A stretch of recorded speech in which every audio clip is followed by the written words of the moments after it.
Part 4 Helen Keller.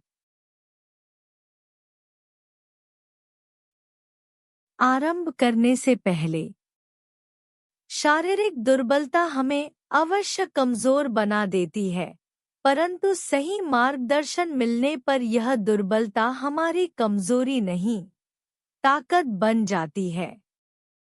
आइए पढ़ते हैं ऐसी ही एक दुर्बल महिला की कहानी जो बाद में प्रसिद्ध लेखिका हेलन केलर कहलाई। 3 मार्च 1887 मैं 7 वर्ष की होने वाली थी। इसी दिन मेरी टीचर एन सुलिवन मेरे घर आई। उस दोपहर मैं चुपचाप अपने घर के बाहर खड़ी थी। घर में हो रही शोरगुल से मुझे लगा आज कुछ खास होने वाला है। तभी मुझे पास आते कदमों की आहट महसूस हुई। मैंने अपने हाथ आगे बढ़ाए। किसी ने मेरे हाथों को थामा, मुझे उठाया और गले से लगा लिया। अगली सुबह मेरी टीचर सुलिवन ने मुझे एक गुड़िया दी। मैं कुछ देर उसके साथ खेलती रही। फिर मेरे हाथ पर उन्होंने अपनी उंगली फिराकर डॉल लिखा।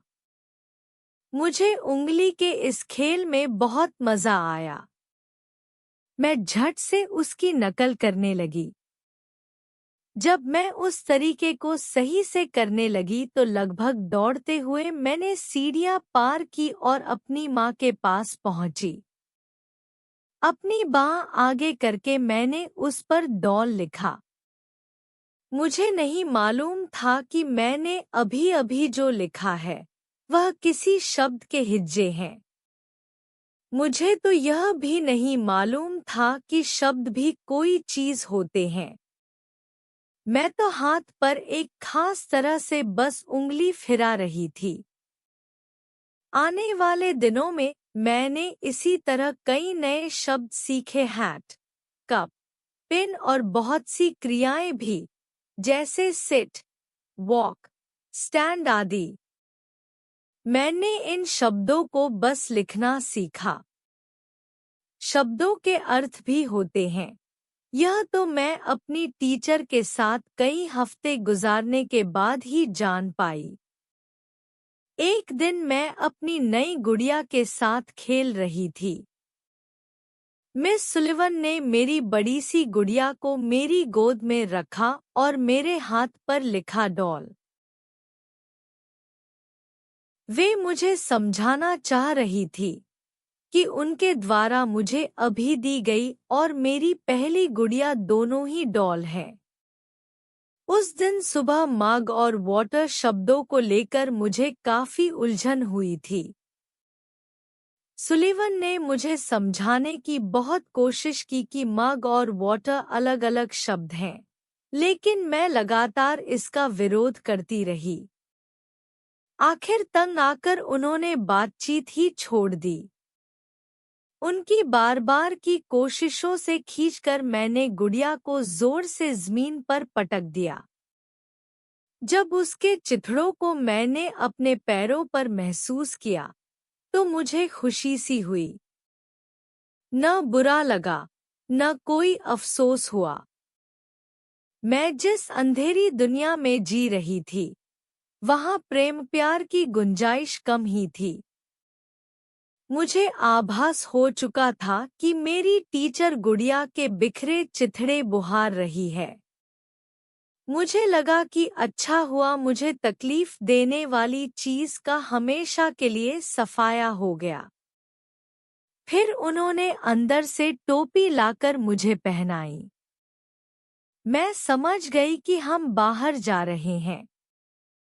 बिना शब्दों वाले इस विचार के दिमाग में आते ही मेरा मन चहक गया।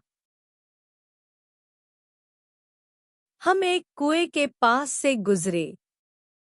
वहां आसपास फूलों के बहुत से पौधे थे। उनकी खुशबू चारों ओर फैली थी। कोई कुएं से पानी निकाल रहा था। मेरी टीचर पानी की तेज धार के पास मेरा हाथ ले गई। जैसे ही ठंडा पानी मेरी बाह पर गिरा, उन्होंने मेरे हाथ पर धीरे-धीरे लिखा वाटर। पहले एक बार, फिर बार-बार। मैं बिना हिले-डुले बुद्ध बनी खड़ी रही। मेरा पूरा ध्यान उनकी उंगलियों की हरकत पर था।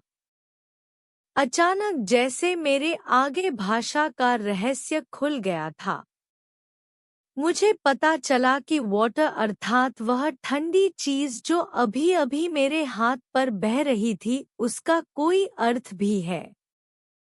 उस जीते जागते शब्द ने जैसे मेरे अंदर नई आशाएं और नई उम्मीदें जगा दी। यह सच है कि सीखने के रास्ते में कई परेशानी आईं, लेकिन समय के साथ उनको दूर होना ही था। सीखने की ललक से भरकर हम तेज कदमों से घर की ओर चल दिए। रास्ते में जिस भी चीज को मैंने छुआ, मुझे वह जीवन से भरी लगी। घर की चौखट पर पहुंचते ही मुझे उस गुड़िया की याद आई जिसे मैं टुकड़े-टुकड़े कर चुकी थी। उन टुकड़ों को समेटकर जोड़ने की मेरी कोशिश नाकाम हो गई थी। मेरी आंखें आंसुओं से भर गईं। पहली बार मुझे अपने किए पर अफसोस और दुहक हो रहा था।